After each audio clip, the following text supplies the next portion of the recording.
ำบอกหลักธรรมให้คลายความเหงาฟังเสียงธรรมะเบาเบาบอกเล่าถึงคนบ้านไกลสื่อธรรมะบอกลดละระหว่างด้วยใจสื่อไปถึงสวงในเข้าใจหลักธรรมหลักดีพลิ้วเพลงธรรมถูกสัมพันธ์จิตใจร่าเริงฟังสาระธรรมะบันเทิงรื่นเริงในชีวิตยามวันว่างเดินทางไปเยี่ยมสถานีนัดพบกันน้องพี่วันนี้วันดีวันเสาร์สวดมนต์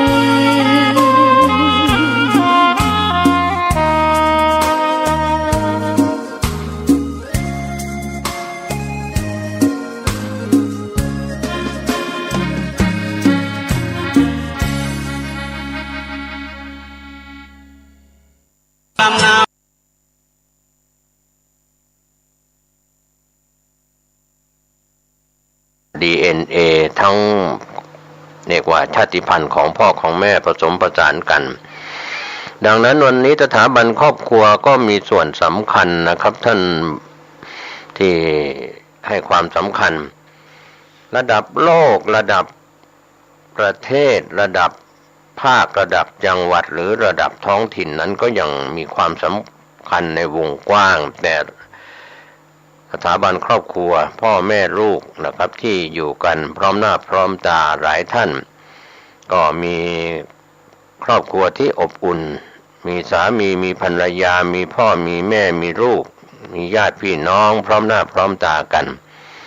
แต่สิ่งที่เราได้เกิดเป็นมนุษย์แล้วบางครั้ง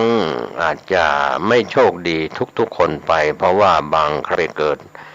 ในดินแดนที่ไม่มีพระพุทธศาสนาไปเกิดในดินแดนที่มีการนับถือในต่างศาสนานั้นก็เป็นส่วนหนึ่งเราก็ไม่ว่ากันเพราะว่าเราเลือกที่เกิดไม่ได้ไม่ว่าจะเป็นวรรณะทั้งสี่กษัตริย์พราหมณ์แพทย์สูตรของอินเดียก็เช่นเดียวกันเรา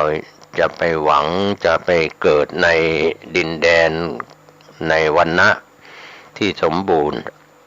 อย่างเช่นเราอยากจะไปเกิดในเมืองหลวงในถิ่นที่เจริญแล้วแต่เราก็ไปเกิดในถิ่นชนบทหรือบางครั้งเราอยากจะได้ไปเกิดในวรรณะกษัตริย์แต่เราก็ได้ไปเกิดในวรรณะพราหมณ์วรรณะแพทย์วรรณะสูตรหรือวรรณะจันทานอะไรก็แล้วแต่ของอินเดียโบราณนี่แหละก็ไม่มีอะไรแน่นอนนะครับท่านผู้ชมท่านผู้ฟังแต่ทุกชีวิตนั้นเราได้ชีวิตมาด้วยบุญกรรมนำแต่งไม่ใช่ใครเป็นคนบุญกรรมนำแต่งเราสร้างบุญก็เป็นกรรมที่ดีตกแต่งให้เราได้อวัยวะครบถ้วนสมบูรณ์บริบูรณ์อาการ32สมบูรณ์บริบูรณ์ซึ่งเป็นชนกกรรมที่เกิดจากคุณพ่อคุณแม่ได้ผสมพันธุ์ในชาติพันธุ์ก็ได้เกิดมาแต่ชีวิตต่อไปนั้นก็บุญกรรมนำแต่งของเราที่เราจะต้องต่อบุญสร้างบุญกุศลต่อไปเมื่อหลายคนเกิดมาแล้วไม่ได้สร้างบุญแต่ได้สร้างบาปกรรมต่อไปก็จะทุกข์ทรมานต่อไปอย่างมีทุกขติเป็นที่ไปในเบื้องหน้าคือสัตว์นรกเปรตอกายสัตว์เดรัจฉานจะเป็นวันธรรมดาวันศีลวันธรรมที่เราสมมุติกันในทางพระพุทธศาสนาว่าเป็นวันของพระ4วันในรอบ30วัน1เดือนก็มีขึ้น8ค่ำขึ้น15ค่ำแรม8ค่ำแรม14หรือ15เป็นวันพระซึ่งเราได้เป็นวันที่เราสมมุติกันว่าเป็นวันแห่งการฟังธรรมแต่วันธรรมดาที่เหลืออีก26วันนั้นโดยประมาณก็เราก็บอกว่าเป็นวันของที่ไม่ใช่เป็นวันพระแต่ความจริงการที่เราได้ศึกษาธรรมฟังธรรมนั้นไม่ได้จำกัดการเป็นอาการิโกไม่จำกัดการเวลา24ชั่วโมงเราฟังธรรมกลางวันก็ได้กลางคืนก็ได้ฟังในบ้านนอกบ้านศึกษาธรรมปฏิบัติธรรมวันนี้หลายท่านอาจจะ มีภารกิจต้องทำการงานประจำวันเดินทางออกจากบ้านไปทำงานนอกบ้านไม่ว่าจะเป็นข้าราชการไม่ว่าจะเป็นหน่วยงานรัฐวิสาหกิจหรือภาคเอกชนพ่อค้าประชาชนตื่นกันแต่เช้าที่เรียกว่าอุอากาสะหัวใจเศรษฐีคนเราถ้าไม่หมั่นไม่ตื่นไม่ลุกนะครับนอนคุดคู้อยู่ในที่หลับที่นอน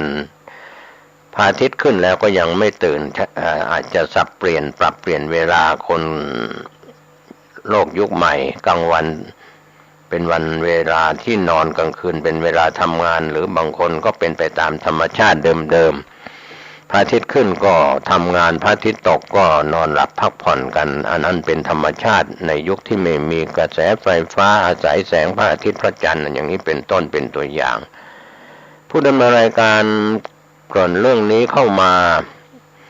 ในเรื่องของธรรมสาระนั้นก็ต้องการให้ท่านเห็นความสำคัญว่าเลือดเนื้อชีวิตของเราจะทำอะไรก็ทำในขณะที่เรายังมีร่างกายแข็งแรงมีชีวิตอยู่ในขณะที่เราเป็น เด็กนั้นเราอาจจะได้อาศัยคุณพ่อคุณแม่เลี้ยงดูให้ข้าวให้น้ำให้นมดูแลตั้งแต่เด็กๆในวัยเด็กเมื่อเติบโตเจริญวัยเราก็ช่วยเหลือตัวเองได้วิ่งได้เดินได้เป็นวัยรุ่นวัยหนุ่มวัยสาววัยทำงานวัยมีคู่ครองวัยแก่ชราบั้นปลายชีวิตสามีตายภรรยาตายหรือสามียังมีชีวิตอยู่ภรรยาเสียชีวิตหรือทั้งคู่ทั้งสามีและภรรยาแยกทางกันด้วยเหตุผลอันใดนั้นก็แล้วแต่กรรมของแต่ละคนแต่ละครอบครัวหรือบางคนก็มีชีวิตอยู่ทั้งคู่นะครับแยกกันอยู่คนละทิศคนละทางคนละบ้านคนละจังหวัดไปอยู่กับลูกบ้างไปอยู่กับหลานไปอยู่กับญาติไปอยู่กับเพื่อนอะไรอย่างนี้เป็นต้นเป็นตัวอย่างชีวิตของเราผกผันไม่มีอะไรเที่ยงแท้แน่นอนนะครับท่านผู้ฟังวันนี้ผู้ดำเนินรายการก็เคยเล่าเรื่องของสถาบันครอบครัวที่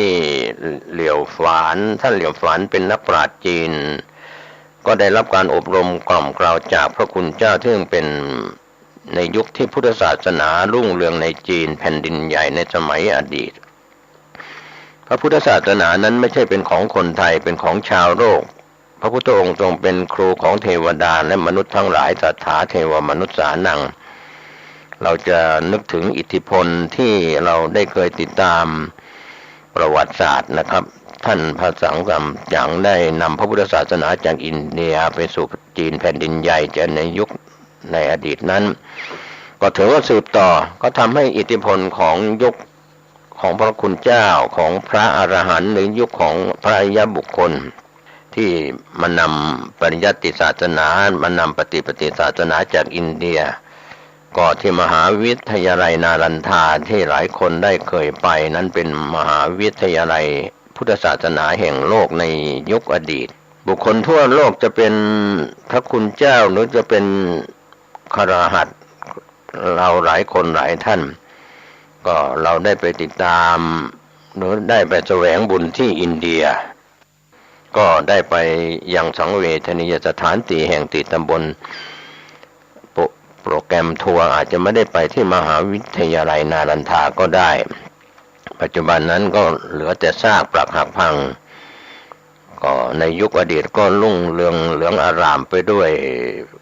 มหาวิทยาลัยของสงฆ์นะครับที่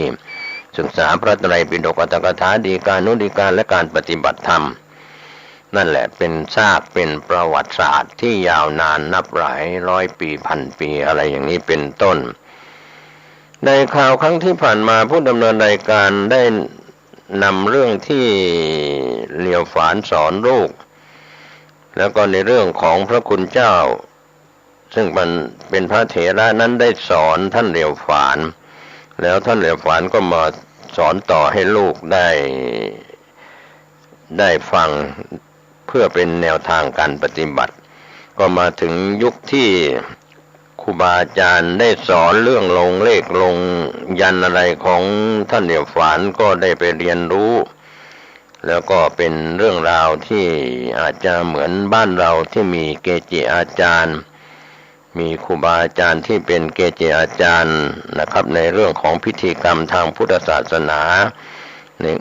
ในงานพุทธาภิเษกบ้างในงานวัดวารามเทวาภิเษกบ้างก็แล้วแต่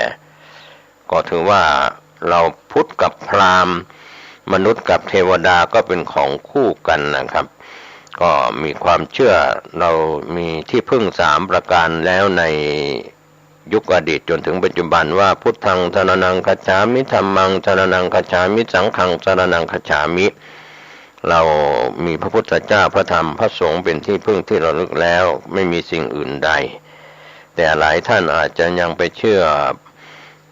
พุทธแล้วก็ยังเชื่อพราหมณ์เชื่อพิธีกรรมอะไรต่างๆไปทำพิธีทั้งในวัดนอกวัดอะไรต่างๆพระคุณเจ้าเราก็ยังมีทั้งพุทธและพราหมณ์ภายในวัดนอกวัดอะไรต่างๆก็เรียกว่าเกจิอาจารย์ก็ยังเกิดขึ้นในยุคอดีตก็พวกฤาษีชีไพรพวกนักพจน์นักบวชทั้งหลายที่เป็นพราหมณ์ก็ทำกันมาก่อนแล้วพรหมโลกนั้นไม่ได้ว่างเว้นจากผู้ที่เจริญสมถกรรมฐานไปบังเกิดได้ฌานสมาบัติตายแล้วก็ไปเกิดเป็นพรหมส่วนความดีให้ทานรักษาศีลเจริญภาวนาทำความดีก็ไปเกิดสวรรค์6ชั้นหรือรักษาศีล5มั่นคงก็มาเกิดเป็นมนุษย์อีกครั้งหนึ่งทำความชั่วเลวร้ายฌานเสื่อมจากพรหมก็ลงมาเกิดในสวรรค์บุญหมดจากสวรรค์ก็มาเกิดเป็นมนุษย์ก็ได้ไปสู่อบายทั้ง4มีสัตว์นรกเปรตอสุรกายสัตว์เดรัจฉานก็ได้อย่างนี้ดังนั้น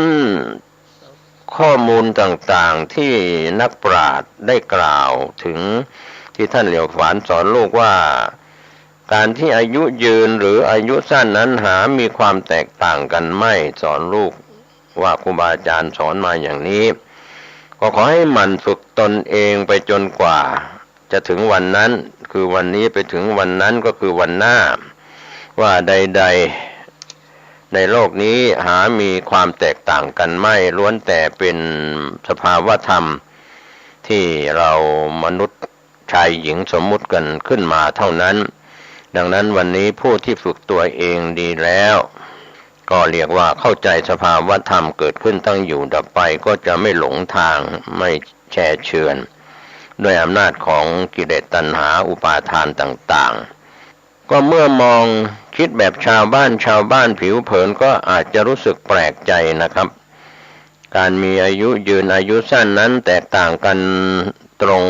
กันข้ามทีเดียวถ้าคิดให้ลึกซึ้งแบบชาวบ้านเราธรรมดาก็จะเห็นว่า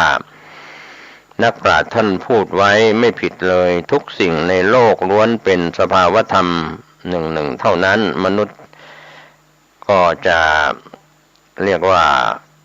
เข้าหากันได้ก็มีเข้าหากันไม่ได้เรียกว่าเชื่อมั่นว่าอยากจะอายุมั่นยืนยาวไม่อยากอายุสั้นก็แยกประเภทกันไปแต่ความซับซ้อนเรื่องของธรรมดาบางคนเกิดมาเป็นทารกเกิดมาใหม่ๆหารู้ไม่ว่าอายุจะสั้นหรือจะอายุจะยืนพ่อแม่ก็ยังคาดเดาไม่ได้ว่าลูกสาวลูกชายที่เกิดมาจะอายุยืนหรือจะอายุสั้นคำสอนของผู้ใหญ่ที่เป็นปราชญ์เนี่ยแหละครับจากดั้งเดิมก็เรียกว่าก็มีเรื่องของกรรมดีกรรมชั่วนั่นแหละเป็นตัวตัดสินว่าเด็กนั้นจะเริ่มมีอายุสั้นหรืออายุยืนนั้นก็จากคุณงามความดีดังนั้นถ้าเราไม่ได้เห็นความแตกต่างอย่างตัวอย่างที่เราเป็นเรื่องของศักดินาเรื่องความรวยความจนหรือเรื่องของโลกธรรมเรื่องของความสุขความทุกข์ก็อย่าได้ไปมุ่งหวังเรื่องของอายุยืนอายุสั้นกันเลยเพราะว่าเราสร้างสรรค์ชีวิตให้เป็นไปตามความต้องการของเราไม่ได้เราอยากอายุยืนก็อายุยืนไม่ได้หรืออยากอายุสั้นแต่กลับตรงกันข้ามเราก็อายุยืนมาจนถึงปัจจุบันและจะยืนยาวต่อไปกี่วันกี่เดือนกี่ปีนั้นก็เป็นอีกเรื่องหนึ่งถ้าเราไปมองความแตกต่างเรื่องของอายุสั้นอายุยืนก็จะทำให้เราท้อถอยถ้าเราคิดว่าเราจะอายุสั้นมีหมอดูหรือใครพยากรณ์ทรงเจ้าเข้าทรงเข้าผีว่าเราจะอายุสั้นความจริงก็ไม่แน่นอน ผีเทวดาก็พยากรณ์วันตายของตัวเองไม่ได้หรือคนที่เข้าเจ้าเข้าทรงก็พยากรณ์อายุขัยของตนว่าจะตายเมื่อไหร่ไม่ได้หรือมนุษย์เราทุกคนจะมีการศึกษาไม่มีการศึกษาก็พยากรณ์ชีวิตตนเองไม่ได้ว่าจะอายุยืนหรือจะอายุสั้นเรียกว่าถ้าเราเปรียบเทียบเด็กสองคนเนี่ยคนหนึ่งเกิดมาเป็นลูกคนรวยลูกเศรษฐีอีกคนเกิดเป็นลูกคนจนชาวบ้านธรรมดาถ้าเด็กรวยคิดว่าตนเองวิเศษกว่าผู้อื่นเอาความร่ำรวยกว่าผู้อื่นไปก็จะเกิดความลำพองพยองถือเอาเงินเป็นใหญ่เรียกว่ามีเงินเป็นอำนาจบาดใหญ่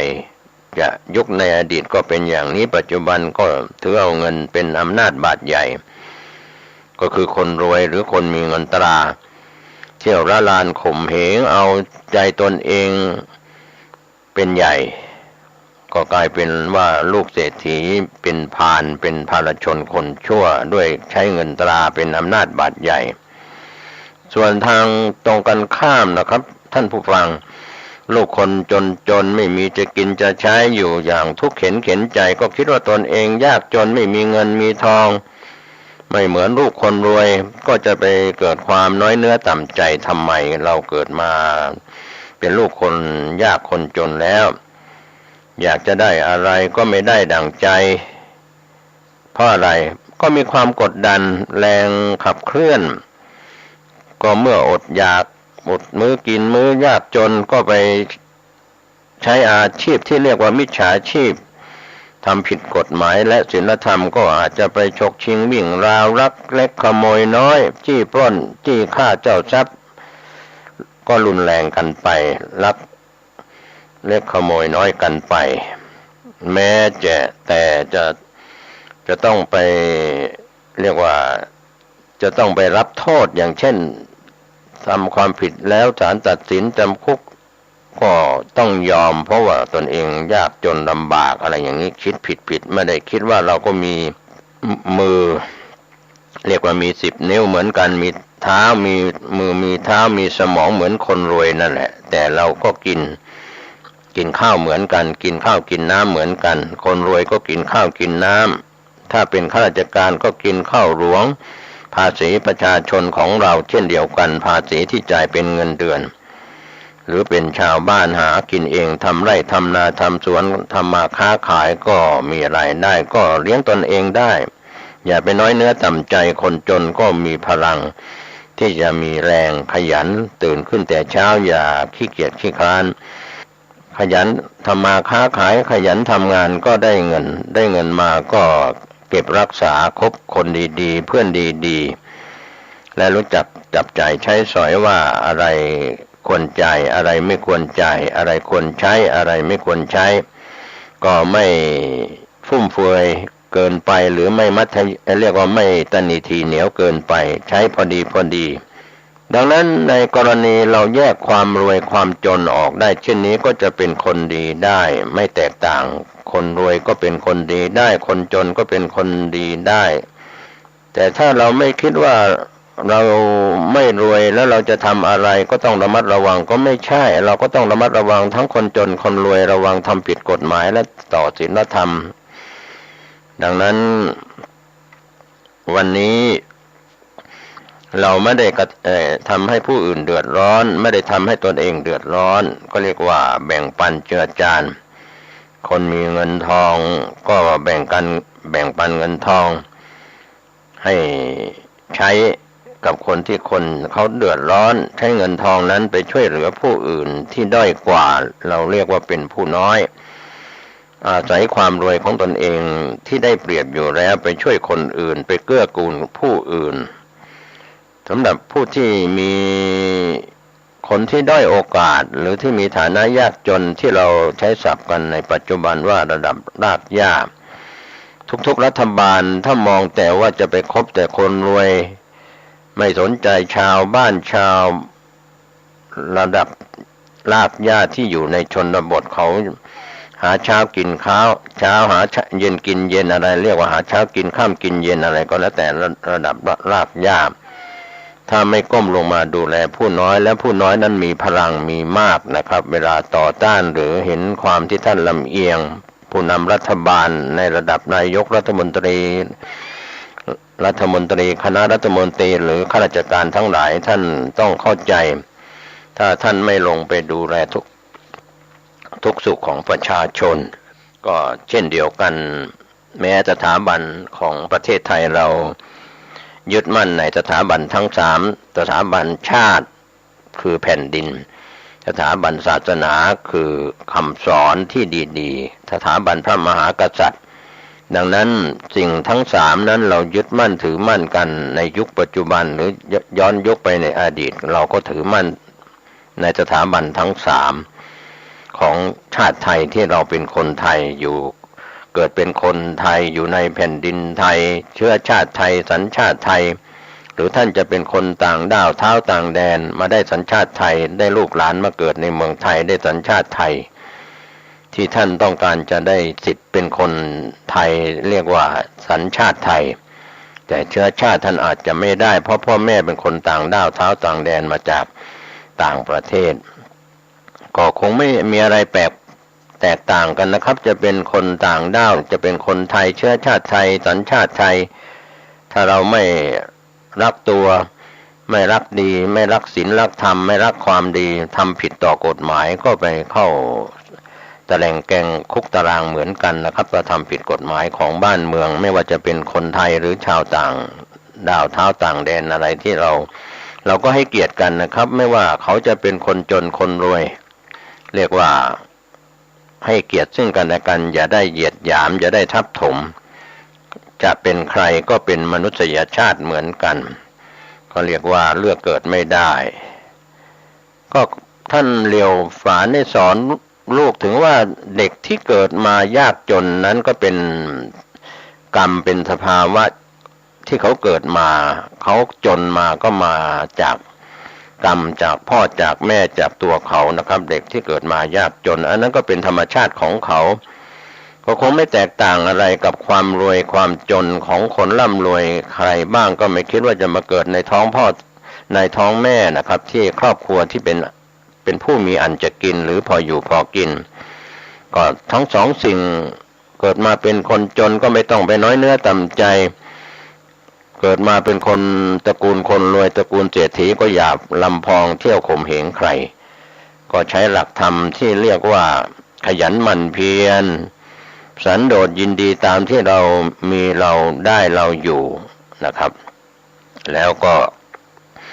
มีความประพฤติที่ดีใช้แรงกายช่วยเหลือผู้อื่นแทนแรงเงินก็ได้บางครั้งเนี่ยเราไม่มีเงินทองเป็นคนยากจนใช้แรงงานไปช่วยเหลือคนอื่นที่เราเรียกว่าจิตอาสาในปัจจุบันไปช่วยคนอื่นเขาหรือคน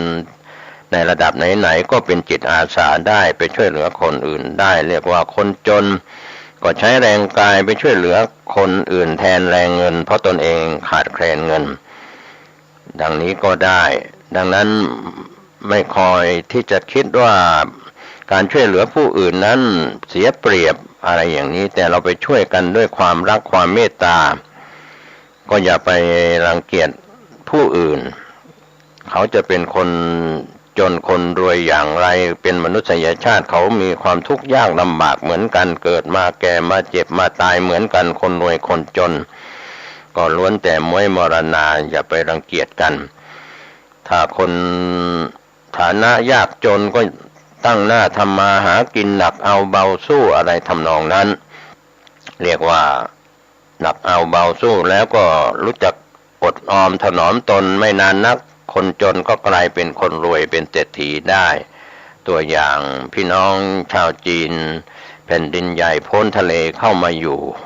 ประเทศต่างๆเห็นต้นไม้สีเขียวเห็นน้ำเห็นทะเลเห็นแม่น้ำลำคลองเห็นพื้นดินมีสีเขียวก็หวังว่ารอดตายแล้วสมัยอดีตนั้นจีนแผ่นดินใหญ่ก็คงลำบากเขาจึงยกย่องชาวจีนพ้นทะเลว่ารู้จักทำมาหากินไม่ตายแล้วเห็นน้ำเห็นแผ่นดินสีเขียวก็ไม่ตายแล้วหนักเอาเบาสู้จนกลายเป็นเศรษฐี แล้วก็รักษาสถาบันครอบครัวตนเองจากคนยากลำบากมาเป็นคนรวยก็ไม่ลืมตัวลืมตนครับนิสัยถ้าเทียบเด็ก2 คนระหว่างเด็กของลูกคนจนกับลูกคนรวยความแตกต่างนั้นก็คงไม่มีอะไรที่เราจะไปคิดกันมากมีการกระทำเท่านั้นที่แตกต่างกันเรียกว่ากรรมดีกรรมชั่วกรรมบุญกับบาปที่ทำมาเท่านั้นแล้วอย่าไปคิดเรื่องนี้เลยนะครับเรื่องอายุสั้นอายุยาวอายุยืนอะไรเราก็อย่าไปเชื่อในเรื่องของชะตาชีวิตที่ได้ลิขิตว่าเราจะอายุสั้นมันก็ไม่แน่นอนนะครับบางคนก็ไปทำพิธีเสริมชะตาต่ออายุก็อายุยืนไปได้อย่างคาถาปลาช่อนที่ไปสืบชะตาต่อชีวิตสัตว์ต่ออายุสัตว์บางคนบางท่านก็ไปปล่อยนกปล่อยปลาปล่อยสัตว์ให้เป็นไทยเป็นอิสระก็ได้ความดีดังนั้นวันนี้อายุสั้นอายุยืนก็อย่าไปใส่ใจแต่ขอให้เราได้ใส่ใจเรื่องของการสร้างคุณงามความดีนะครับก็คำสอนท่านเหลียวฝานนั้นอาจจะสอนสถาบันครอบครัวผู้ดำเนินรายการก็นำข้อคิดบางช่วงบางตอนมาผสมผสานวิพากษ์ให้ท่านได้เข้าใจถึงหลักธรรมคำสอนในทางพระพุทธศาสนาก็ล้วนแล้วเกิดแต่ตัวเองสร้าง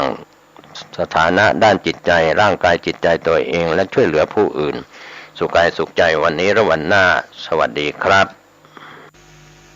เอาก็มาปะกันเป็นประจำทุกวันศีลวันนี้ก็เช่นเดียวกัน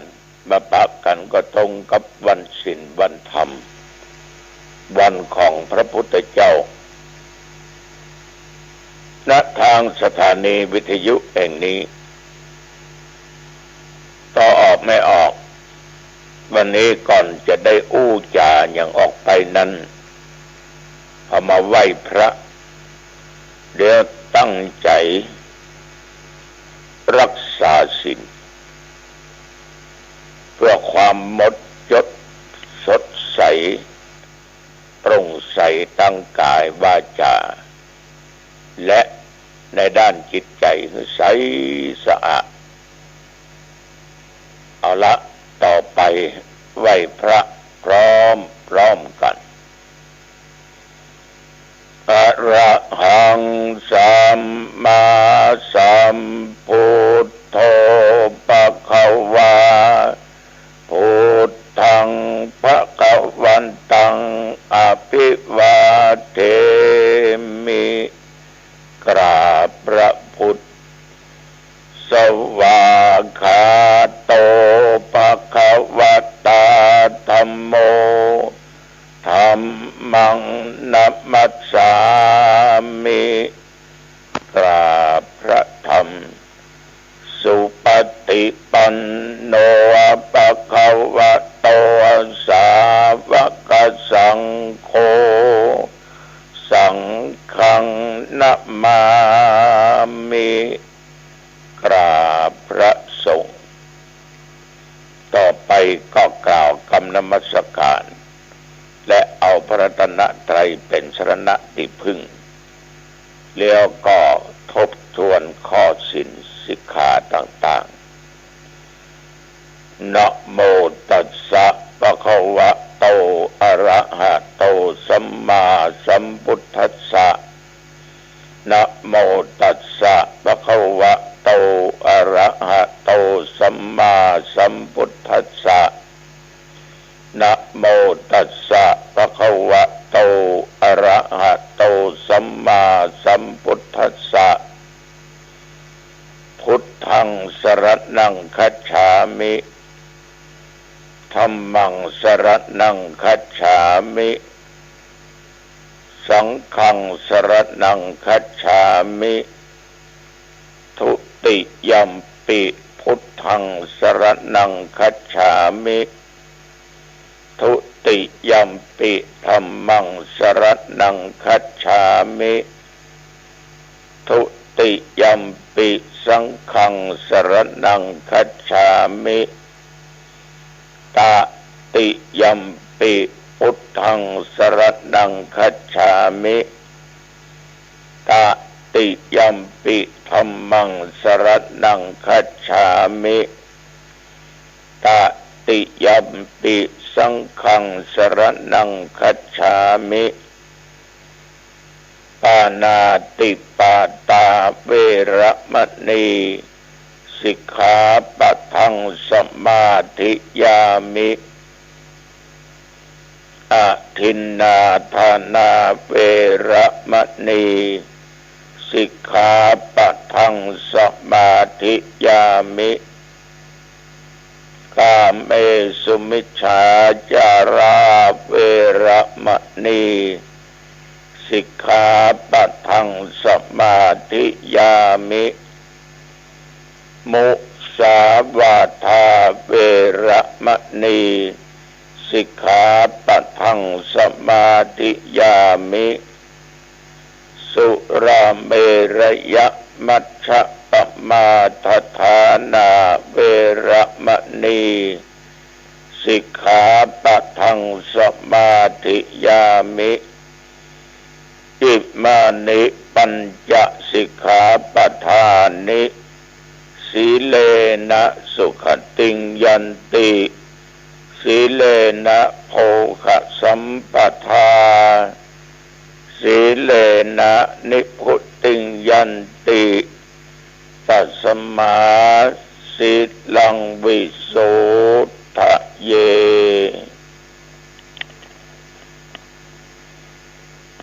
กรมอุตุประกาศว่ากรมอุตุประกาศว่าตั้งแต่เมื่อตะวันว่ามาจนถึงปัจจุบันแถวบริเวณวัดหนองตองและใกล้เคียงเพิ่นบอกว่าไม่มีฝนตกแม้แต่เม็ดเดียวหยดเดียวสำหรับกลางวันนั้นอากาศก็ร้อนตามปกติตกเย็นมาก็ยังแข็งน้อยเวลาบัดเดี๋ยวนี้อากาศก็เย็นน้อยตอนสายตอนบ่ายอากาศยังร้อนอยู่ก็คงเหมือนกันเนาะก็ออกไม่ออกเพราะบ่มีภัยรายงานว่าทั้งบ้านเปิ้นฝนตกสำหรับหนองตองนั้นก็ดังที่กล่าวเมื่อตะวันนี้ตอนเจ้าก็ได้บรรพชาโยมไป1 คนแต่เสียดายปันมาสามารถอยู่เมืองได้ใครได้ปันมีครอบครัวมีถึงลูกมีถึงเต้าเนาะก็จะบวชอยู่ประมาณบ่เกิน7 วันและจะลาสิกขาบทก็ได้ถามว่าทำไมถึงใครบวชทดแทนพ่อทดแทนพระคุณแม่ดีเหมือนกันถ้าอยากจะทดแทนก็บวชไปตลอดชีวิตเนอะบ่ได้ครับหลวงพ่อต้องมีภาระหนักอยู่อันมาได้หมายความอย่างอันนะมาอย่างนี้อย่างใดครับประเดี๋ยวนี้บวชนุ่งเหลืองห่มเหลืองบวชขายก็อยากจะให้บวชใจไปตลอดชีวิตสำหรับบวชกายนั้นก็เอาผ้าเหลืองมานุ่งมาห่มครบ7 วันก็เปลื้องผ้าเหลืองออกแต่ว่ากายตัวนั้นของเราต้องรักษาไว้ให้บริสุทธิ์รักษาใจให้มั่นคงดำรงอยู่ในศีลในธรรมอย่างนี้ก็ได้ชื่อว่าบวชไปตลอดชีวิตได้ก่อนถ้าอย่างอี้ก็ปอยังได้ครับหลวงพ่อรักษากายเนอมีศีลเนอจะไปฆ่าสัตว์จะเป็นลัก จะไปโลภอย่าไปเล่นจู้สู้ผัวเมียคนอื่นเนอะทั้งวาจาเฮาก็อย่าไปจุอย่าไปโกหกอย่าไปตอแหลจะไปดุด่าจะไปอู้อย่างโดยไร้เหตุผลเนอะอีกประการหนึ่งเคยดื่มเหล้ากันเนี่ยครับเอาเป็นเตื้อถามดิแตะก่อนมาบวชนี่ตะวากินก่อนดื่มก่อนครับต่อไปบวชเนี่ยเนอะบวชใจบวชกายย่างเนี่ยเนอะได้ก่อนครับจะพยายามยังดีกว่าว่าบ่เอานะแต่จะพยายามก็ขอจงพยายามแต่ว่าบวชตะวาเนี่ยไม่ได้บวชเป็นเน้นไม่ได้บวชเป็นพระบวชเป็นเน้นก็ดีใจที่เข้ามาบวชขอบใจได้นึกถึงพ่อถึงแม่เป็นผู้มีพระคุณต่อเฮาแต่จะให้ดีก็บวชใจให้ดีมีศีลมีธรรมอันนั้นพ่อแม่คงจะม่วนอกม่วนใจสุขอกสุขใจว่าโอ้ลูกกูประเดี๋ยวก็ตะกอนคิดกับขนาดต้องไปบวชที่ตุเจ้าวัดหนองตองเป็นคนดีเฮาเฮ้ยเป็นรับทราบเป็นอนุโมทนามันก็เป็นบุญกุศลอันยิ่งใหญ่นะไม่ใช่เพียงแต่พ่อแม่ของโยมยังเกิดกับตัวเฮาอีกญาติโยมตะวากับบวชเน้นเฮ้ยเรียบร้อยผ่านไป1 คืน 1 วันแล้วเนาะ แล้วเพิ่นก็ถามว่าจะให้ผมไปซิกไหนครับแล้วแต่เธอจะมาซิกที่หลวงพ่อนี่ก็ได้ซิกที่วัดเธอก็ได้ขอท่านเจ้าอาวาสวัดเธอนะ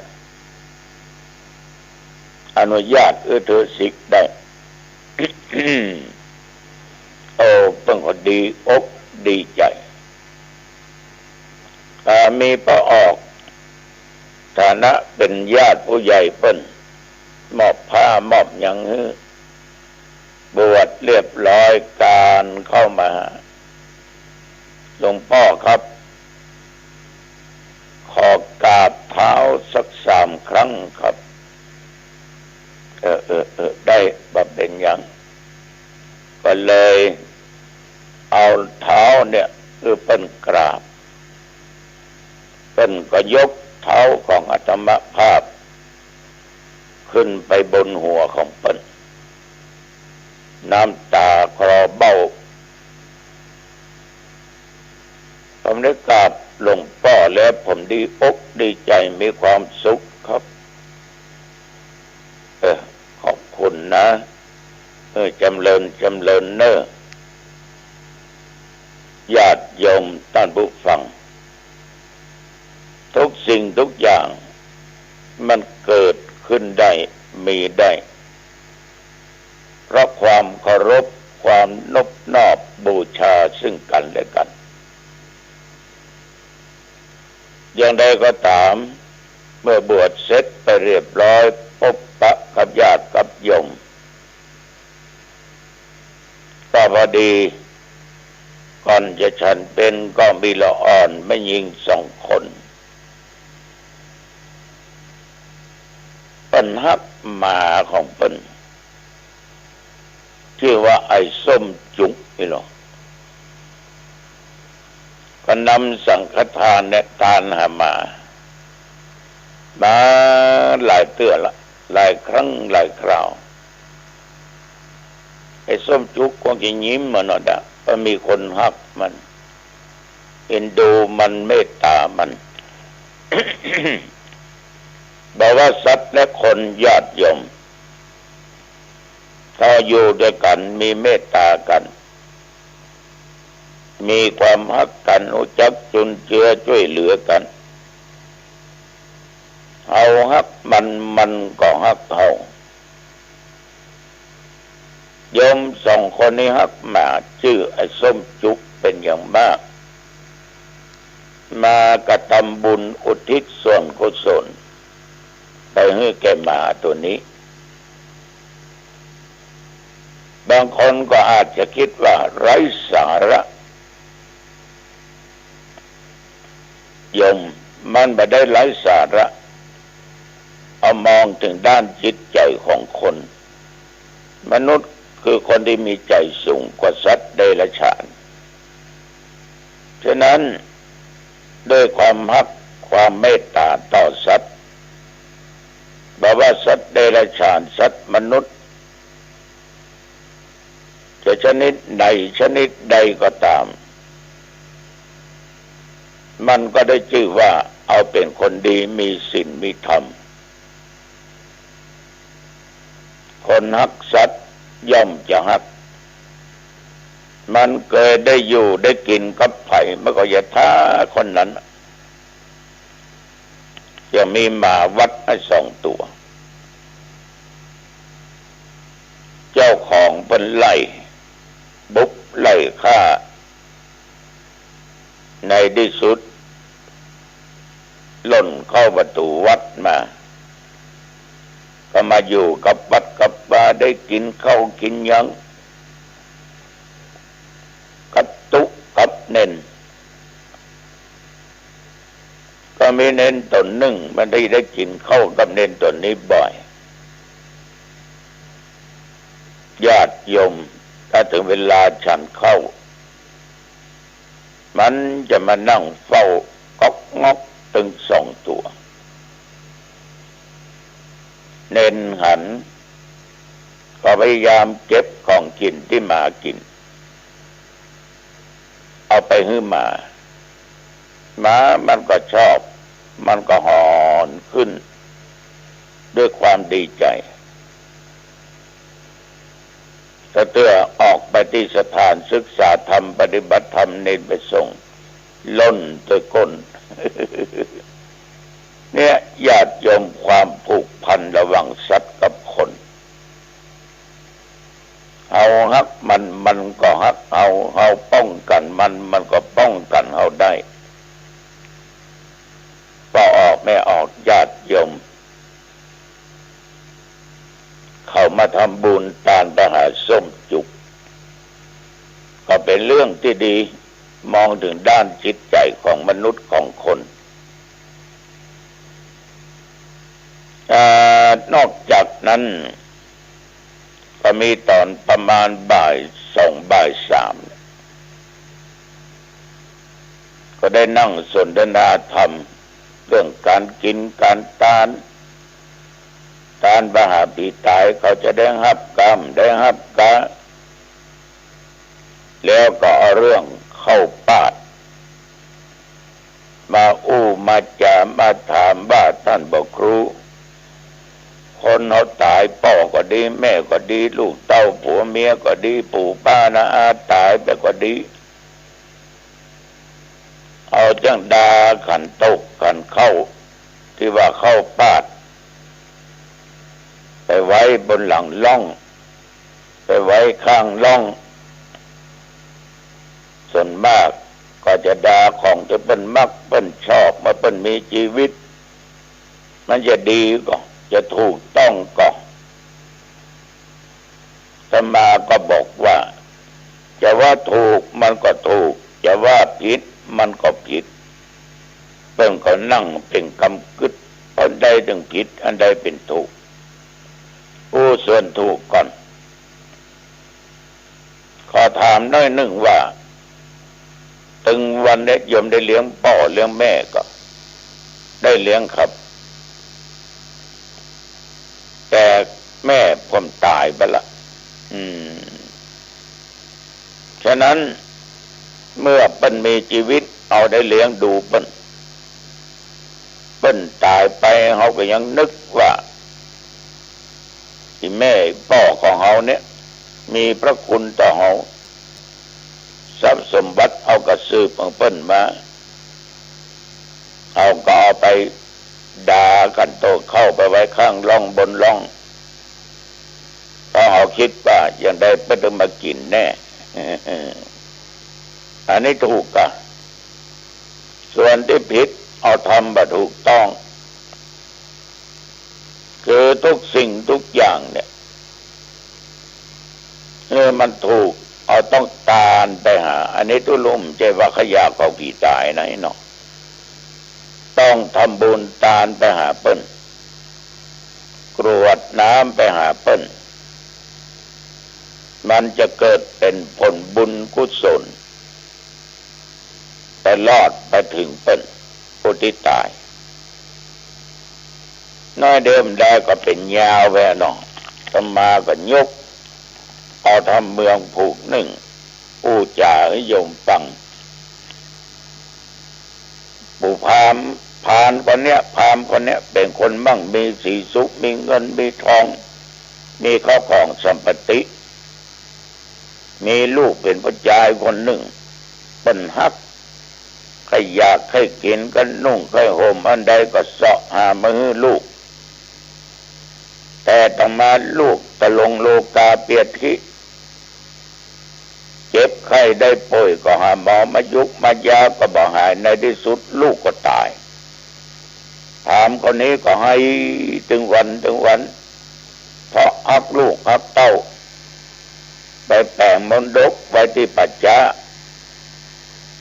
ถึงวันเวลาก็ไปจัดการส่งสการต้านคาบลูกตัวเองเอาไปฝังกันที่ไปเหี้ยวไปจ้าแต่ก่อนนิยมฝังนะเนาะสั่งให้คนใจว่ามึงไปดูแลเนอะส่งเข้าตึงมาเจ้าตึงมาแรงเนอะเนี่ยชายคนใจก็ไปส่งเข้าตึงวันได้เกิดปีวันหนึ่งก็ไปถึงปัจจาฝนจะตกหนักน้ำไหลโล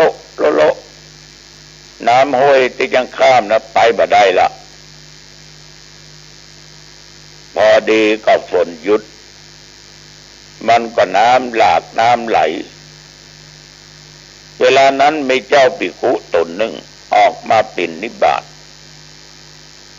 ชายคนนี้ก็ดีอกดีใจเอาเข้านะไปใส่บาตรแก่เจ้าภิกขุตนนั้นแล้วเจ้าภิกขุตนนั้นก็แผ่เมตตาชายคนนี้ก็อุทิศส่วนบุญกุศลไปให้แก่ลูกของพราหมณ์ญาติโยมมันตายไปเป็นเทพเป็นผีหรอกอยู่ในปัจจานล่ะตกเมื่อคืนมาก็ไปบอกให้พ่อแม่เขาญาติปู่ป้าน้าอาเนี่ยเมื่อลูกมีชีวิตก็กินกันนุ่งกันใดกันได้แล้วก็เสาะซื้อหามืออันนี้ตายไปได้เป็นปีไปได้กินอย่างสักอย่างได้กินก็ตั้งเมื่อตะวันวาคาบเดียวนะพ่อมันก็ตกใจก็ใจอันนี้ไปส่งให้ถึงวันยังไม่ได้กินห้องมาถามแล้วก็เล่าให้ฟังดังอู้ตะเกียแต่ไปใส่บาตรแก่ทุกเจ้าตนหนึ่งอุทิศส่วนบุญไปหาต่ออันน่ะพราหมณ์ผู้เป็นพ่อเมื่อหูอย่างอันญาติโยมเข้าไปกราบไหว้พระพุทธเจ้าพระพุทธเจ้าก็ได้เทศนาธรรมให้ฟังเนี่ยนั่นก็เลยเข้าใจก็นั้นเราก็ได้ทานโภชนะอาหารกาพัดผ่อนต้นสบายกาแก่พระพุทธเจ้าแก่ภิกขุเจ้าทั้งหลายอุทิศส่วนบุญกุศลเนี่ยไปหาลูกมันก็ได้พ้นจากการเป็นเพศไปเกิดบนสวรรค์เทวโลกจันตาวติงสาสิ่งเหล่านั้นกลับกลายเป็นของทิพย์ได้บริโภคเมื่อคืนก็มาบอกกับพ่อว่าปีหนึ่งเนี่ยลูกมาได้อย่างสักอย่างไม่ได้ทุกสิ่งทุกอย่างลูกได้พ้นจากการเป็นเพศเป็นผีละได้เสวยอาหารทิพย์ละพราหมณ์ก็รู้ทันทีว่าการไปส่งนั้นสูญเปล่าเหตุใดไม่ได้เกิดประโยชน์ใดๆทั้งสิ้น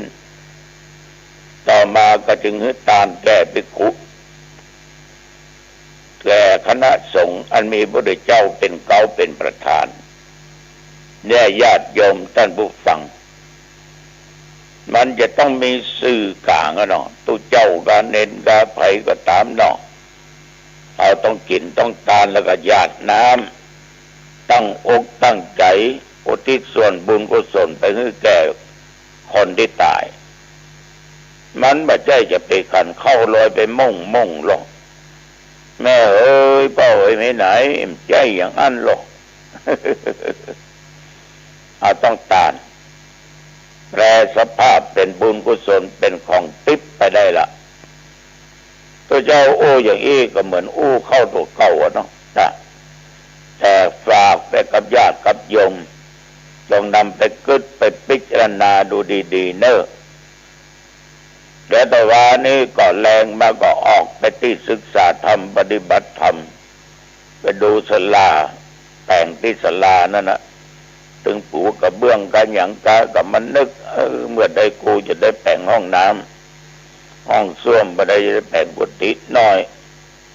รอผู้ใจบุญอยู่นี่นะ อันนี้ก็แล้วแต่บุญวาสนาเนาะเอาละวันนี้อู้จะไปมาเวลาก็พอสมควรเนอะ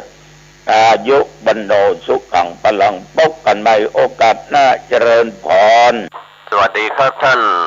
ผู้ชมและท่านผู้ฟังที่เคารพข่าวชาวบ้านวันนี้ผมก็เศรษฐ์เพชรสำริดบรรณาธิการข่าวก้าวหน้านิวกับการทำหน้าที่สื่อสารมวลชน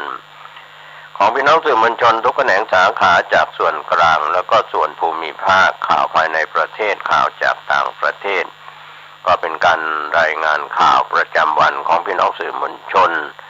ในรอบ 24 ชั่วโมงที่ผ่านมานะครับก็คงเป็นมุมสะท้อนให้เห็นถึงการเปลี่ยนแปลงของสังคมโลกสังคมประเทศไทยสังคมท้องถิ่นในภูมิภาคแต่ละจังหวัดดังนั้นวันนี้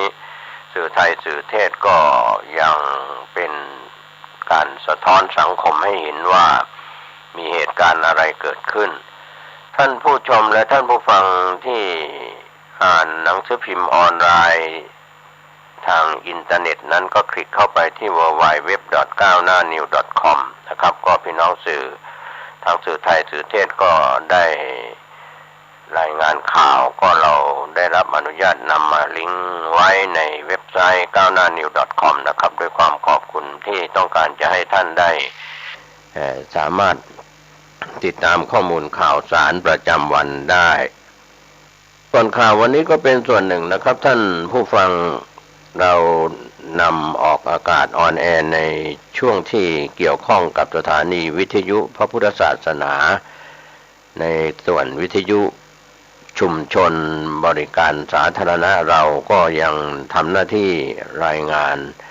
ข่าวแล้วก็ยังมีธรรมะข้อคิดเตือนจิตเตือนใจ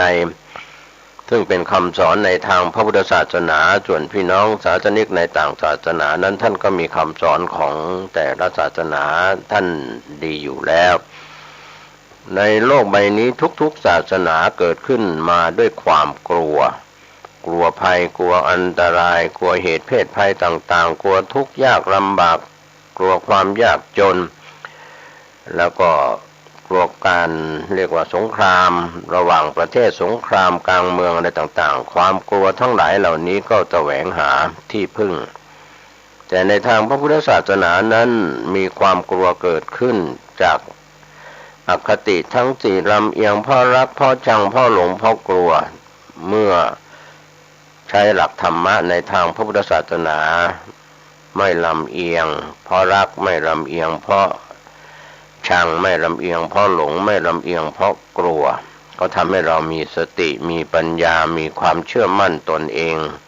เชื่อมั่นในคำสอนว่าตนเป็นที่พึ่งของตนได้อย่างแท้จริงในทางพระพุทธศาสนาอาจจะมีคำสอนที่ไม่ได้ไปวิงวอนในเรื่องของพหุเทวนิยมแต่ว่าให้เชื่อกรรมและผลของกรรมดังนั้นวันนี้ถึงจะมีคำสอนที่แตกต่างกันไปจากศาสนาในศาสนิกในศาสนาอื่นๆท่านก็นับถือไปตามความเชื่อของท่านพวกเราก็ถือว่าอยู่ร่วมโลกกันด้วยคำว่าสันติสุขแห่งความสงบ แต่ถ้ามีเหตุขัดแย้งทะเลาะเบาะแว้งกันมีลำเอียงเพราะรักเพราะชังเพราะหลงเพราะกลัวเพราะความโลภความโกรธความหลงเบียดเบียนเช่นนี้แล้วก็คงเป็นปัญหาสังคมระดับโลกระดับประเทศระดับชาติระดับบ้านเมืองระดับท้องถิ่นได้ก็ถือว่าความกลัวจะหายไปเมื่อเรามีที่พึ่งพี่น้องชาวพุทธเรามีคุณพระศรีรัตนตรัยพระพุทธเจ้าเป็นที่พึ่งพระธรรมเจ้าเป็นที่พึ่งพระสังฆเจ้าเป็นที่พึ่งเราจึงมีความอบอุ่นมั่นใจอันตรายทั้งหลายปราศจากไปเพราะพระพุทธพระธรรมพระสงฆ์ตามความเชื่อของเราในฐานะเป็นพุทธศาสนิกชนข่าวแรกวันนี้น้ำมันปิดแคบหลังจากซาอุดิอาระเบียปัดข่าวโอเปกพัดจะลดการผลิตหุ้นของสหรัฐปรับลดทองคำลงนะครับก็เป็นเรื่องราวที่เราติดตามข้อมูลรู้ไว้ใช่ว่าใส่บาแบกหามอย่าไปมองข้ามนะครับเราสถานการณ์ของโลกก็คือสถานการณ์ของเราตัวเราครอบครัวของเราหน่วยงานของเราที่เราเป็นอยู่ในปัจจุบันบางคนก็บอกว่ายังไกลตัวอยู่จะนำเรื่องราวที่อยู่ไกลสุดโต่งต่างประเทศมาเสนอทำไมให้กับคนท้องถิ่นเพราะว่าโลกออนไลน์ที่เราจัดรายการข่าวชาวบ้านนั้นเราไม่ได้มุ่งเน้นว่าใครก็ติดตามข้อมูลข่าวสารได้เพราะว่าเราช่องทางที่ออกข่าวไปไม่ใช่เฉพาะการกระจายเสียงภาคปกติเท่านั้นเราไปทางออนไลน์ผ่านเว็บไซต์ www.9hnanews.com ในช่องทาง YouTube Facebook ต่างๆเราก็ทำรายงานข่าวไปในช่องทางต่างๆเพราะฉะนั้นเราต้องตรวจสอบแหล่งข่าวที่เป็นประเภทเฟกนิวข่าวบิดเบือนข่าวปลอมข่าวอะไรต่างๆแล้วเราก็ต้องระมัดระวังเพราะจะทำให้เกิดความเสียหายกับผู้บริโภครับข้อมูลข่าวสารได้ดังนั้นวันนี้ก็ฝากถึงท่านที่ติดตามข่าวชาวบ้านจะเป็นเด็กเป็นหญิงเป็นชายเป็นผู้ใหญ่อาจจะมองว่าเราไปฟังข่าวไกลตัวสุดโต่งมากเกินไปความจริงไม่ใช่นะครับเรื่องเหล่านี้ถ้าเป็นเหตุเพศภัยก็เกิดใกล้ตัวเรานั่นแหละครับบ้านเมืองในโลกยุคใหม่ออนไลน์เรียกว่าเหตุเพศภัยแม้จะเกิดสงครามโลกก็เกิดได้อย่างเรียกว่าไม่กี่วินาทีไม่กี่นาทีก็อาจจะทำลายล้างกันได้เรื่องของน้ำมันที่ปิดแคบลงหลังจากซาอุดิอาระเบียปัดข่าวโอเปกพัดจะลดผลิตหุ้นสหรัฐปรับลดทองคำลง22พฤศจิกายนรายงานข่าวราคาน้ำมันแกว่งตัวปรับลดลงเล็กน้อยเมื่อวันจันทร์ที่21พฤศจิกายนที่ผ่านมาหลังซาอุดิอาระเบียปฏิเสธรายงานข่าวโอเปกพัดกำลังพูดคุยเกี่ยวกับความเป็นไปได้ของการปรับเพิ่มกำลังผลิตส่วนวอลสตรีทปิดลบกังวลเศรษฐกิจจีนสืบเนื่องจากการแพร่ระบาดของโควิด -19 ขณะที่ทองคำขยับลงสัญญาน้ำมันดิบเวสเท็กซัสอินเตอร์มีเดียตหรือไลน์สวิตครูดงวดส่งมอบเดือนธันวาคมลดลง35 เซนต์ปิดที่ 79.73 ดอลลาร์ต่อบาร์เรลด้านเบนทะเลเหนือลอนดอนงวดส่งมอบเดือนมกราคมลดลง17 เซนต์ปิดที่ 87.45 ดอลลาร์ต่อบาร์เรลน้ำมันดิบทั้งสองสัญญาขยับลงมากกว่า5 ดอลลาร์ในช่วงต้นเดือนของการซื้อขายแต่ระดับสุดรอบ10 เดือนหลังหนังสือพิมพ์วอลสตรีทรายงานว่าที่ประชุมโอเปกพัดในวันที่4 ธันวาคมจะมีการพูดคุยหารือเกี่ยวกับการปรับเพิ่มกำลังผลิตสูงสุด500,000 บาร์เรลต่อวันราคาน้ำมันแกว่งตัวขึ้นไปปิดลบในกรอบแคบๆหลังรัฐมนตรีพลังงานซาอุดิอาระเบียออกมาปฏิเสธข่าวดังกล่าวแล้วก็เน้นย้ำว่าริยาดยังคงยึดมั่นในข้อตกลงลดกำลังผิดและไม่ได้หารือเกี่ยวกับ ความเป็นไปได้ในการปรับเพิ่มกำลังผลิตกับบรรดาชาติผู้ผลิตน้ำมันในโอเปกรายอื่นๆตลาดหุ้นสหรัฐวันจันทร์ที่ 21 พฤศจิกายนที่ผ่านมาเริ่มต้นสัปดาห์ด้วยการปรับลดหลังจีนบอกว่าพวกเขากำลังเผชิญบททดสอบของโรคระบาดใหญ่โควิด -19 หนักหน่วงที่สุดแต่วอลสตรีทแกว่งตัวขึ้นมาปิดลบในกรอบแคบๆหลังแมรี่เดลี่ประธานเฟดสาขาซานฟรานซิสโกออกมาส่งเสียงเตือนพวกเจ้าหน้าที่ให้ดำเนินการอย่างระมัดระวังเพื่อหลีกเลี่ยงภาวะการถดถอยอันเจ็บปวดนะครับก็ในเรื่องของปักกิ่งนั้นได้ออกมาเปิดเผยเมื่อวันจันทร์พฤศจิกายนที่ผ่านมาว่าจะปิดธุรกิจและสถาบันการศึกษาในเขตที่ได้รับผลกระทบหนักหน่วงที่สุดและยกระดับความเข้มงวดในกฎเกณฑ์ด้านการเข้าเมืองท่ามกลางเคสผู้ติดเชื้อที่เพิ่มขึ้นเรื่อยๆความเคลื่อนไหวที่สร้างความวิตกแก่นักลงทุนตลาดได้แรงหนุนบางส่วนจากความเห็นของเดลี่ที่กล่าวเมื่อวันจันทร์ที่ 21 พฤศจิกายนที่ผ่านมาว่าเป็นสิ่งสำคัญที่ยังคงดำเนินการอย่างมีสติ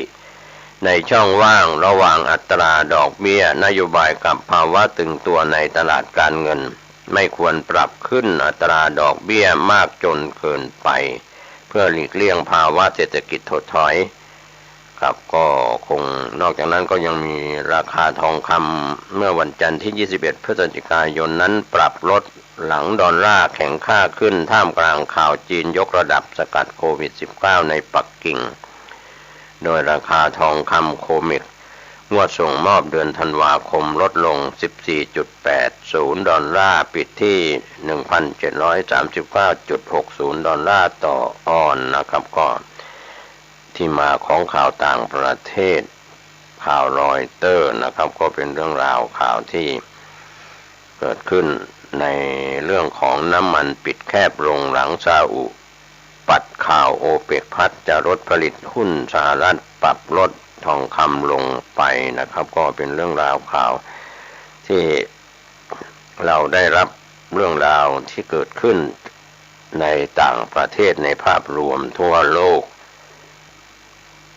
ข่าวที่น่าสนใจช่วงนี้ข่าวภายในประเทศของเราทนพิษไม่ไหวจากสถานการณ์โควิดที่ผ่านมาก็เป็นเรื่องของกิจการลงทุนเรื่องนี้ไทยโพสต์ออนไลน์ได้รายงานข่าวกันเข้ามาที่ผ่านมาว่าทนพิษโควิดไม่ไหวประสบปัญหาสภาพคล่องโรงเรียนอำนวยสินธนบุรีแจ้งเลิกกิจการเมื่อสิ้นสุดปีการศึกษา 2564 ที่ผ่านมานั้นก็เป็นเรื่องราวที่เราได้รับรายงานข่าวคืบหน้าเพิ่มเติมกันเข้ามาว่าในปีที่ผ่านมาของวันที่ 15 ตุลาคมนั้นโรงเรียนอำนวยสินธนบุรีได้ออกหนังสือประกาศสำคัญแจ้งนักเรียนผู้ปกครองและศิษย์เก่าโรงเรียนอำนวยสินธนบุรีเรื่องการปิดสถานศึกษาเลิกกิจการโรงเรียนและเมื่อถึงสิ้นปี 2564 ปีการศึกษาที่ผ่านมาก็ทางโรงเรียนก็แจ้งความเสียใจแจ้งให้ทราบว่าคณะกรรมการบริหารโรงเรียนอำนวยสินธนบุรีเมื่อ 15 ตุลาคมปีที่ผ่านมาว่าพิจารณาและมีมติปิดสถานศึกษาเมื่อสิ้นปีการศึกษา 2564 ในปีที่ผ่านมาโรงเรียนประสบภาวะการขาดทุนมาอย่างต่อเนื่องนะครับในผลพวงจากโควิด -19 ครับก็คงยังมีพิษภัยเรื่องของผลพวงของโควิดนะครับหลาย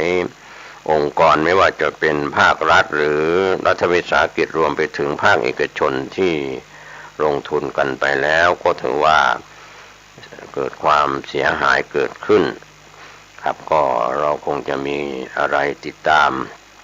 เรื่องของกรอบธุรกิจในประเทศไทยโดยเฉพาะสถานศึกษาเอกชนหลายแห่งกรอ ได้รายงานข่าวที่เกี่ยวข้องครับ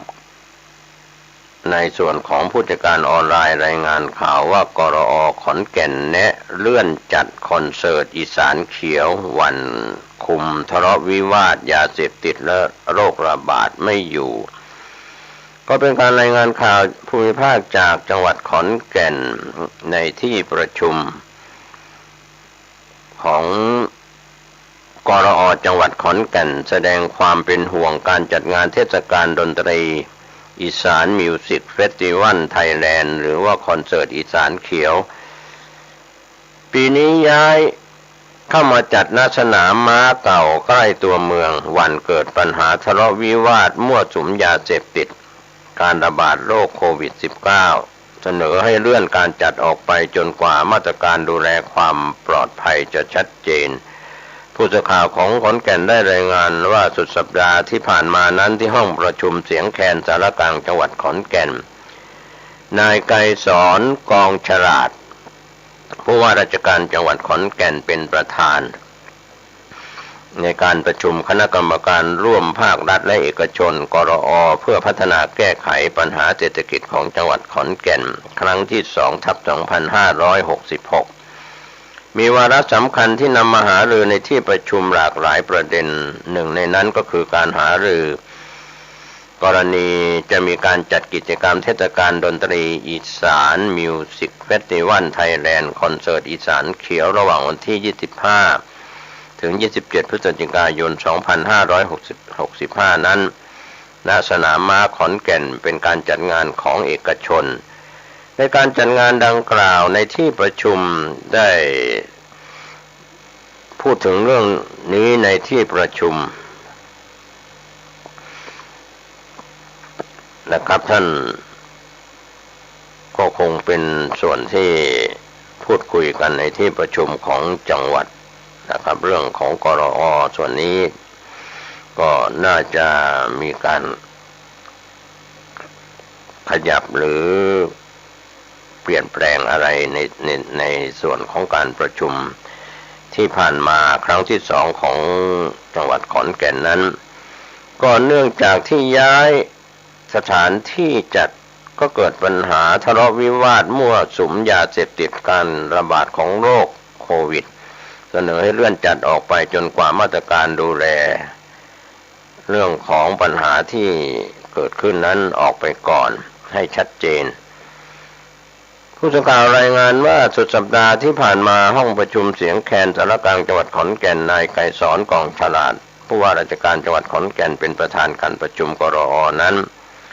หนึ่งในการหารือก็คือปัญหาการจัดงาน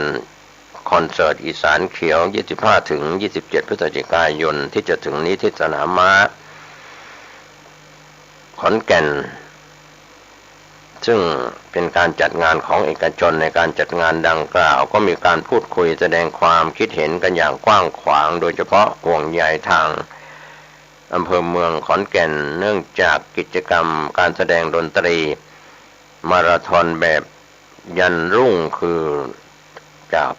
ค่ำยันสว่างการรวมตัวของผู้คนจำนวนมากหลากหลายเพศวัยก็มีความเสี่ยงสูงที่จะมีปัญหาตามมาทั้งปัญหาอาชญากรรมการทะเลาะวิวาทการเสพและจำหน่ายยาเสพติดการขายเหล้าเบียร์รวมถึงเรื่องของสุขอนามัยความสะอาดการแพร่ระบาดของโรค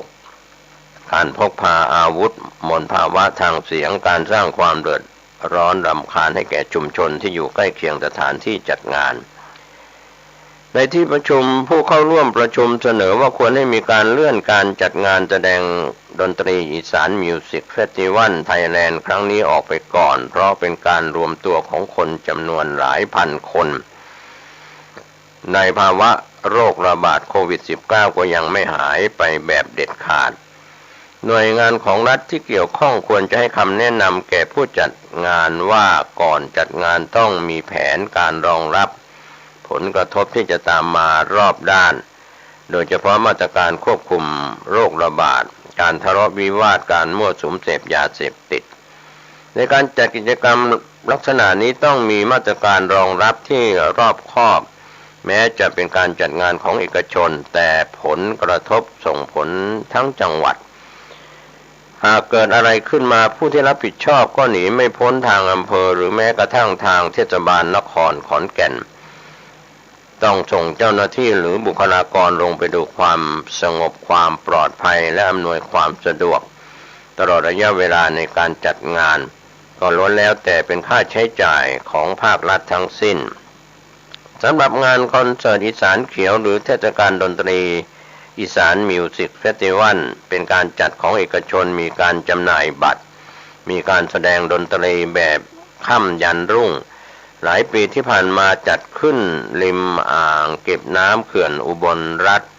วัยรุ่นหนุ่มสาวจำนวนมากพากันเดินทางไปร่วมงาน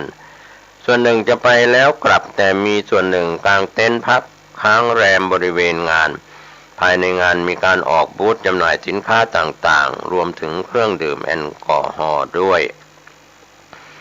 ปีนี้ผู้จัดได้เปลี่ยนสถานที่การจัดงานจากริมเขื่อนอุบลรัฐเข้ามาจัดในเขตตัวเมืองขอนแก่นสนามม้าเก่าคาดว่าต้องการให้สะดวกต่อการเข้าร่วมงานของวัยรุ่นนักเรียนนักศึกษาเพิ่มมากขึ้นเพราะไม่ต้องเดินทางไกลนะครับก็คงเป็นข้อประชุมของการประชุมกรอ.ในเรื่องของการจัดงานของภาคเอกชนที่ขอนแก่นนะครับข่าวคืบหน้าจะได้รายงานเพิ่มเติมให้ท่านได้รับรู้รับทราบกันก็อันนี้อำนาจของผู้ว่าราชการจังหวัดขอนแก่นและผู้ที่เกี่ยวข้องในการจัดงานก็คงจะต้องทำความเข้าใจเพื่อมีเหตุผลหลากหลายเรื่องราวที่เราได้รายงานข่าวกันไปแล้วส่วนข่าวคืบหน้าเรื่องนี้มีเช่นไรเราก็จะได้รายงานข่าวให้ท่านได้รับรู้รับทราบข่าวเรื่องนี้ต่อไป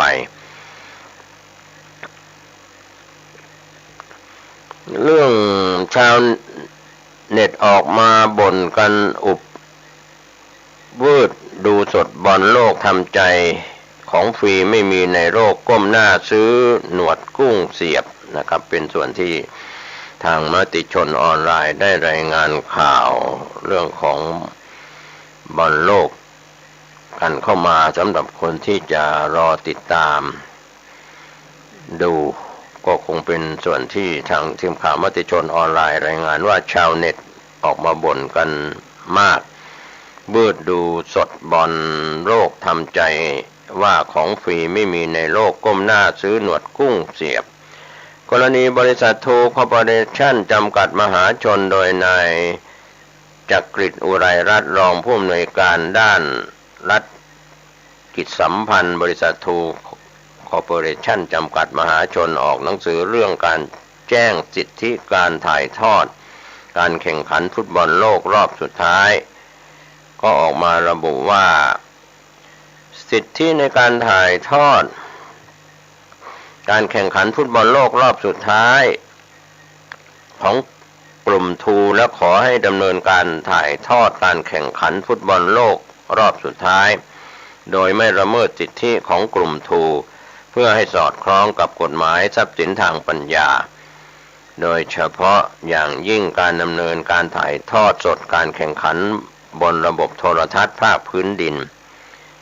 จะมีการนำไปเผยแพร่ตามประกาศคณะกรรมการกิจการกระจายเสียงกิจการโทรทัศน์และกิจการโทรคมนาคมแห่งชาติเรื่องหลักเกณฑ์การเผยแพร่กิจการโทรทัศน์ที่ให้บริการเป็นการทั่วไปพุทธศักราช 2555 ได้เฉพาะระบบดาวเทียมระบบเคเบิลเท่านั้นไม่รวมถึงบนระบบ IPTV ระบบอินเทอร์เน็ตระบบโทรศัพท์เคลื่อนที่และระบบ OTT ก็เป็นเรื่องราวข่าวคืบหน้าคงจะได้รายงานข่าวเรื่องนี้ให้ท่านได้ติดตามกันนะครับก็คงเป็นไปตามข่าวที่เราได้รับรู้รับทราบกันเรื่องนี้ก็แฟนฟุตบอลผลฟุตบอลโลกนะครับก็จะมีการติดตามกันแต่ละวันในช่วงที่จะมาถึงก็มีเรื่องของการอายัดทรัพย์ สินนะครับที่เกิดขึ้นทางทีมข่าวได้รายงานจากผู้จัดการออนไลน์ว่าปปง.อายัดทรัพย์นักธุรกิจดังเข้าข่ายฉ้อโกงหุ้น 21 พฤศจิกายนที่ผ่านมาปปง.สั่งอายัดทรัพย์สินนักธุรกิจชื่อดังของเมืองไทยเข้า